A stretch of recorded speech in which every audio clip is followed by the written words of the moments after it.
नमस्कार दोस्तों। UP triple S C PET exam में हिस्ट्री में इतिहास में तीसरा टॉपिक है जैन एवं बौद्ध धर्म। ये बहुत इंपॉर्टेंट टॉपिक है। 1 से 2 प्रश्न इससे ज़रूर आ जाते हैं और भी विभिन्न परीक्षाओं में इससे संबंधित प्रश्न हर बार पूछे जाते हैं। तो चलिए इस वीडियो को शुरू करते हैं। इसमें सबसे पहले हम कुछ important short notes to the point पढ़ेंगे और फिर टॉप 25 प्रश्न जो यूपी ट्रिपल एस सी या विभिन्न परीक्षाओं में हर वर्ष पूछे जाते हैं उनके बारे में पढ़ेंगे। तो चलिए वीडियो को शुरू करते हैं। लेकिन वीडियो को शुरू करने से पहले आप अगर हमारे चैनल पर नए हैं तो प्लीज़ चैनल को सब्सक्राइब जरूर करें और वीडियो को लाइक ज़रूर करें। चलिए सबसे पहले हम पढ़ते हैं महात्मा बुद्ध के बारे में, जिन्हें गौतम बुद्ध के नाम से भी जाना जाता है। तो देखिए इनका जन्म 563 ईसा पूर्व हुआ था। ध्यान रखिए ईसवी नहीं है, ईसा पूर्व है। लुम्बिनी में हुआ था। लुम्बन लिखा है, लुम्बिनी कर लीजिए, ठीक है। लुम्बिनी में हुआ था जो कि कपिलवस्तु में है। इनकी जो मृत्यु हुई, मृत्यु को महापरिनिर्वाण के नाम से जाना जाता है। शब्द यह ध्यान रखना, महापरिनिर्वाण। 483 ईसा पूर्व कुशीनगर देवरिया में हुई थी। इस प्रकार ये लगभग 80 वर्ष जीवित रहे, 563 ईसा पूर्व से 483 ईसा पूर्व। इनके पिता का नाम शुद्धोधन था, माता का नाम माया देवी था। इनकी जो माता थी माया देवी, इनके जन्म से 7वें या 8वें दिन इनकी मृत्यु हो गई थी। फिर इनका जो पालन पोषण इनकी सौतेली माँ गौतमी प्रजापति ने किया। इनके बचपन का नाम सिद्धार्थ था। इनकी पत्नी यशोधरा थी और पुत्र का नाम राहुल था। कुछ और बातें इनके बारे में देखते हैं। इनके गुरु, प्रारंभिक इनके गुरु थे वो आलार कलाम थे और बाद में इनके गुरु रुद्रक रामपुत्र। सही नाम ध्यान रखना है आपको, आलार कलाम और रुद्रक रामपुत्र। जो गृहत्याग था, गृहत्याग की घटना को महाविनिष्क्रमण के नाम से जाना जाता है। ये नाम ध्यान रखना है आपको, महाविनिष्क्रमण। जो ज्ञान प्राप्त हुआ इन्हें वो वैशाख पूर्णिमा के दिन निरंजना, जिसे फल्गु नदी भी कहा जाता है, इस नदी के किनारे पीपल वृक्ष के नीचे इन्हें ज्ञान की प्राप्ति हुई। और जिस दिन इन्हें ज्ञान प्राप्त हो गया फिर ये बुद्ध के नाम से जाने गए। प्रथम इन्होंने उपदेश दिया जिसे धर्मचक्र प्रवर्तन कहते हैं। ज्ञान प्राप्ति के बाद प्रथम उपदेश जिसे धर्मचक्र प्रवर्तन के नाम से जाना जाता है, इन्होंने सारनाथ में दिया, जिसका पुराना नाम ऋषिपत्तनम था। सर्वाधिक उपदेश इन्होंने श्रावस्ती में दिए। ये दोनों प्रश्न कई बार पूछे जाते हैं। बौद्ध धर्म से संबंधित 3 पिटक हैं, विनय पिटक, सुत्त पिटक, अभिधम्म पिटक, जो कि पाली भाषा में है। बौद्ध धर्म से संबंधित जो भी उपदेश हैं, रचनाएं हैं, वो मुख्यतः पाली भाषा में संग्रहित की गई हैं। त्रिरत्न हैं बौद्ध धर्म के, बुद्ध, धम्म और संघ, इन्हें ध्यान रखना है। महात्मा बुद्ध ने 4 आर्य सत्य की बात की। पहला दुख, दूसरा दुख समुदाय, तीसरा दुख निरोध, चौथा दुख निरोध गामिनी प्रतिपदा। ध्यान रखिए। और दुख, उन्होंने कहा कि संसार दुखों से भरा है और दुखों से निपटने का या छुटकारा पाने का जो उन्होंने मार्ग बताया वो था मध्यम मार्ग। तो मध्यम मार्ग का उपदेश गौतम बुद्ध ने दिया। अष्टांगिक मार्ग जो इसी से संबंधित है, दुखों से निपटने के लिए इसमें सम्यक वाक, सम्यक दृष्टि, सम्यक समाधि, इस तरीके से सम्यक कर्म, ये अष्टांगिक मार्ग का उपदेश भी महात्मा बुद्ध ने दिया। इन्होंने 10 शील बताए, 10 शील जो अपने आचरण करने के लिए बहुत ज़्यादा जरूरी हैं। सत्य, अहिंसा, अस्तेय, अपरिग्रह, मद सेवन ना करना, असमय भोजन ना करना, असमय सोना नहीं, इस तरीके के 10 शील भी बताए गए। परम लक्ष्य जो है जीवन का उन्होंने बताया वो है निर्वाण प्राप्ति। निर्वाण प्राप्ति बहुत इंपॉर्टेंट है, याद रखना। निर्वाण का मतलब होता है बौद्ध धर्म में दीपक का बुझ जाना। दीपक का बुझ जाना का तात्पर्य ये है कि जीवन में जन्म मरण के चक्र से मुक्त हो जाना। चतुर्थ बौद्ध संहिता में सम्मति, यहाँ पे संहिता नहीं, सम्मति कर लीजिए। सम्मति में बौद्ध धर्म 2 भागों हीनयान व महायान में विभाजित हो गया। चतुर्थ बौद्ध संहिता 1ली शताब्दी ईस्वी में हुई थी, कनिष्क के समय में कुंडलवन में हुई थी। तब ये जो बौद्ध धर्म था वो 2 भागों में बट गया। ये ध्यान रखिए, महायान और हीनयान, ठीक है। ये आपको ध्यान रखना है। बौद्ध संगतियों के बारे में हम वीडियो के अंत में पढ़ेंगे, बहुत शॉर्ट नोट्स में। अब देखते हैं महावीर के बारे में। इनका जन्म 540 ईसा पूर्व में कुंडग्राम में हुआ था। इनकी मृत्यु 468 ईसा पूर्व में पावापुरी में हुई। इनके पिता का नाम सिद्धार्थ था, पत्नी का नाम यशोदा था, पुत्री का नाम अनुजा प्रियदर्शनी था। इनके बचपन का नाम वर्धमान था, इसीलिए ये वर्धमान महावीर के नाम से भी जाने जाते हैं। इन्हें जो ज्ञान की प्राप्ति हुई वो ऋजुपालिका नदी के तट पर साल वृक्ष, आपको ध्यान रखना है, जो भगवान बुद्ध हैं उनके लिए जो ज्ञान प्राप्ति हुई वो निरंजना या फल्गु नदी के किनारे पीपल वृक्ष के नीचे, जिसे बोध वृक्ष भी कहा जाता था। जबकि महावीर स्वामी को ज्ञान की प्राप्ति हुई ऋजुपालिका नदी के तट पर साल वृक्ष के नीचे। अब देखिए कुछ इंपॉर्टेंट प्रश्न शुरू करते हैं। पहला प्रश्न है, त्रिपिटक धर्म ग्रंथ हैं, किससे संबंधित है? अभी मैंने बताया था त्रिपिटक कौन कौन से हैं, विनय पिटक, सुत्त पिटक, अभिधम पिटक, पाली भाषा में हैं ये, और ये बौद्ध धर्म से संबंधित हैं, तो इसका बी आंसर सही है। नेक्स्ट प्रश्न देखिए, बुद्ध ने किस स्थान पर महापरिनिर्वाण या मृत्यु को प्राप्त किया? अभी हमने प्रश्न पढ़ा था टॉपिक में, शॉर्ट नोट्स में, तो इसका सही आंसर आपको पता होगा कुशीनगर। देखिए मैं आपको वीडियो में ज़्यादा उलझाने का काम नहीं करूँगा, मैं उस तरीके से आपको 3-3 घंटे लाइव क्लास बेवकूफ़ बनाना पढ़ाना ये सब नहीं, टू द पॉइंट बस आप देख लीजिए। गारंटी से मैं बता रहा हूँ आपको, सारे प्रश्न कोई भी UPSSC एग्ज़ाम हो लगभग इसी तरीके के प्रश्न आते हैं, सेम टू सेम प्रश्न आते हैं। ये वीडियो आपके लिए कंप्लीट है बिल्कुल जैन धर्म बौद्ध धर्म के लिए। एंड तक वीडियो को इसलिए जरूर देखिएगा, और अगर आप हमारे चैनल पर नए हैं तो प्लीज़ चैनल को सब्सक्राइब जरूर कीजिए। नेक्स्ट प्रश्न देखते हैं, प्रश्न नंबर 3, किस शासक ने बौद्ध, यहाँ पर थोड़ा गलत लिखा हुआ है, किस शासक ने बौद्धों के लिए, पौधों नहीं बौद्धों के लिए विख्यात विक्रमशिला विश्वविद्यालय की स्थापना की? यहाँ पे बौद्ध, ठीक है, बौद्धों के लिए, तो बौद्धों के लिए जो है महपाल, देवपाल, गोपाल, धर्मपाल। धर्मपाल जो पाल वंश का शासक था, पाल वंश जो था बंगाल में, ठीक है, ध्यान रखिए, पाल वंश और सेन वंश का अगर नाम आए तो आप बंगाल ध्यान रखिएगा, ठीक है। तो जो पाल वंश पहले आया, जो पाल वंश का जो शासक था धर्मपाल, इसने विक्रमशिला विश्वविद्यालय की स्थापना की थी। आपको पता होगा प्राचीन विश्वविद्यालय थे, एक नालंदा और एक विक्रमशिला विश्वविद्यालय। नेक्स्ट देखते हैं, गौतम बुद्ध का जन्म स्थल है, आपको पता होगा आंसर है लुम्बिनी। लुम्बिनी कहाँ है, कपिलवस्तु या नेपाल में। नेक्स्ट प्रश्न देखिए, प्रश्न नंबर 5, जैनियों के पहले तीर्थकर कौन थे?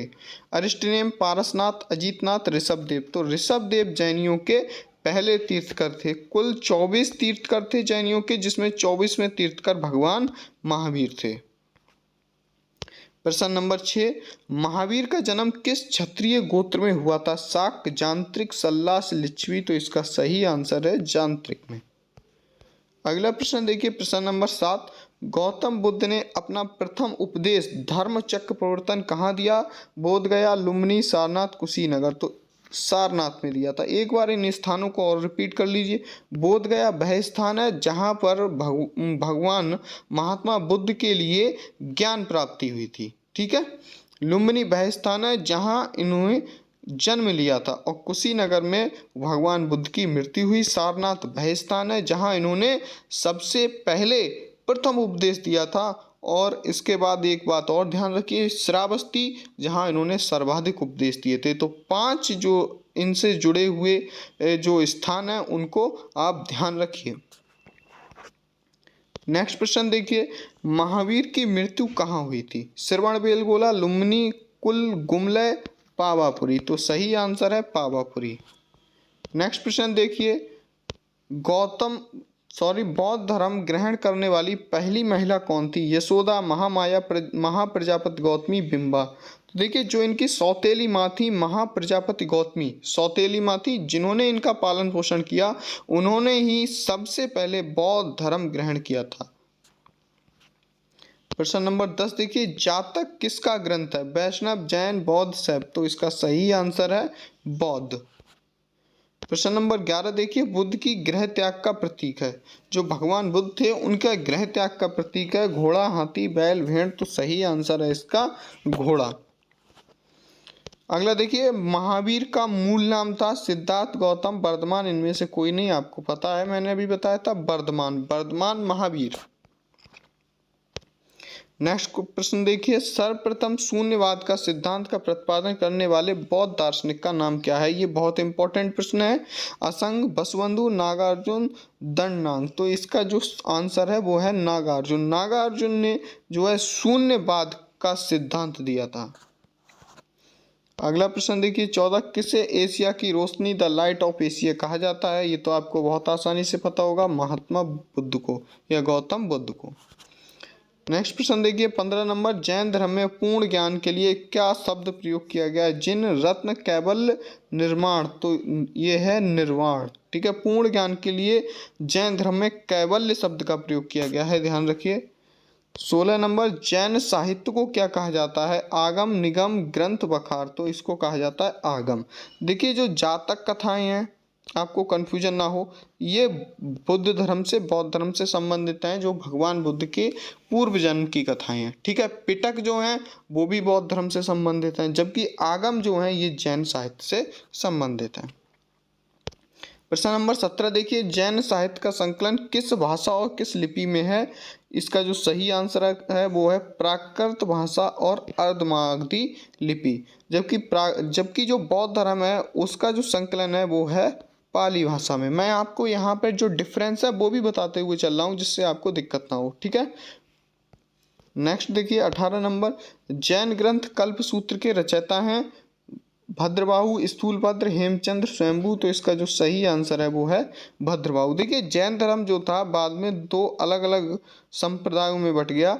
एक तो था श्वेतांबर, एक था दिगंबर। ठीक है, कौन सा था? एक श्वेतांबर और दूसरा था दिगंबर। ठीक, एक श्वेतांबर और दिगंबर। ठीक है, तो जो श्वेतांबर के जो साथ वाले थे श्वेतांबर को, वो थे स्थूलभद्र, और जो दिगंबर वाले थे वो थे भद्रबाहु। श्वेतांबर जो थे श्वेत वस्त्र धारण करते थे, जबकि दिगंबर जो थे नग्न रहते थे। तो ये बात आपको ध्यान रखना है। जैन जो धर्म था वो बाद में दो धर्म संप्रदायों में एक तरीके से बट गया, श्वेतांबर, दिगंबर। श्वेतांबर वो जो श्वेत वस्त्र धारण करते थे, दिगंबर वो जो नग्न रहते थे। श्वेतांबर के साथ जो थे वो थे स्थूलभद्र, और दिगंबर के साथ जो थे वो थे भद्रबाहु। इसी तरीके से आपको पता होगा जो बौद्ध धर्म था वो हीनयान और महायान में पहली जो बौद्ध संगति थी उसमें विभाजित हो गया था। नेक्स्ट देखिए प्रश्न नंबर 19, परिशिष्ट पर्व जो कि जैन धर्म से संबंधित है किसकी रचना है? भद्रबाहु, स्थूलभद्र, हेमचंद्र, स्वयंभू। तो सही आंसर है वो है हेमचंद्र। 20 नंबर है, अनेकांतवाद निम्नलिखित में से लिखा है। ठीक है, में से किसकी रचना है? किसका केंद्रीय दर्शन है? सॉरी, तो इस अनेकांतवाद का एक दूसरा नाम है स्यादवाद। ठीक है, इसका नाम क्या है? स्यादवाद। ठीक है, इसी को कहते हैं एक तरीके से। तो ये जो है जैन धर्म की रचना है, सॉरी जैन धर्म का दर्शन है, स्यादवाद या अनेकांतवाद। नेक्स्ट देखिए, बुद्ध ने सर्वाधिक उपदेश कहाँ दिए? तो आपको पता होगा, मैं पहले ही बता चुका हूँ, श्रावस्ती। नेक्स्ट देखिए 22 नंबर, गौतम बुद्ध का गुरु कौन था? आलार कलाम और रुद्रक राम पुत्र। नेक्स्ट देखिए, महाविभाष शास्त्र के रचयिता हैं, तो इसका सही आंसर है वसुमित्र। ये बिल्कुल ध्यान रखिए फिर से, महाविभाष शास्त्र वसुमित्र। 24 नंबर देखिए, किसके समय में बौद्ध धर्म वह स्वतंत्र संप्रदायों हीनयान या महायान में विभाजित हुआ? मैंने थोड़ी देर पहले बताया था, कनिष्क के समय में, चतुर्थ बौद्ध संगति में। 25 नंबर प्रश्न है, जैन संप्रदाय में प्रथम विभाजन के श्वेतांबर संप्रदाय के संस्थापक थे? तो मैं अभी थोड़ी देर पहले मैंने बताया स्थूलभद्र, और जो दिगंबर संप्रदाय है उसके जो थे भद्रबाहु। एक नोट और है, उसको भी पढ़ लेते हैं, बौद्ध सभाएं या बौद्ध संगतियों के नाम से जिन्हें जाना जाता है। देखिए, प्रथम जो बौद्ध संगति हुई थी 483 ईसा पूर्व। कैसे याद रखेंगे? जिस वर्ष भगवान बुद्ध की मृत्यु हुई थी 483 ईसा पूर्व में, उसी वर्ष ये बौद्ध संगति हुई थी। किस स्थान पे हुई थी? राजगृह पे हुई थी। इसके अध्यक्ष थे महाकश्यप। शासन काल था जो अजातशत्रु। ठीक है, ये अजातशत्रु से संबंधित है, हर्यक वंश से। द्वितीय जो बौद्ध संगति 383 ईसा पूर्व, याद रखना है, जस्ट 100 वर्ष बाद। ठीक है। 483 ईसा पूर्व के 100 वर्ष बाद 383 ईसा पूर्व में वैशाली में हुई थी। संबाकाम के नाम से जाना जाता है, ये अध्यक्ष थे। और कालाशोक के समय से हुई थी। कालाशोक शिशुनाग वंश से संबंधित है, ठीक है। जो तृतीय बौद्ध संगति हुई है वो 255 ईसा पूर्व, किसी किसी किताब में 250 भी लिखा हो सकता है। ये अशोक के समय हुई है पाटलिपुत्र में। और जो इसके मोगल पुत्र तिस्स नाम भी आ जाता है कभी कभी, मोगल पुत्र तिस्स, ठीक है, इसके समय में हुई है। चतुर्थ बौद्ध संगति ईस्वी की प्रथम शताब्दी में कुंडल वन में हुई थी। मैंने अभी बताया था कनिष्क के समय में वसुमित्र या अश्वघोष दोनों इसके अध्यक्ष उपाध्यक्ष थे। आशा करता हूँ आपको वीडियो अच्छा लगा होगा, तो प्लीज़ वीडियो को लाइक ज़रूर करें, सब्सक्राइब करें हमारे चैनल के लिए, और वीडियो को अपने दोस्तों में शेयर करें। मिलते हैं नेक्स्ट वीडियो में, तब तक के लिए जय हिंद, वंदे मातरम।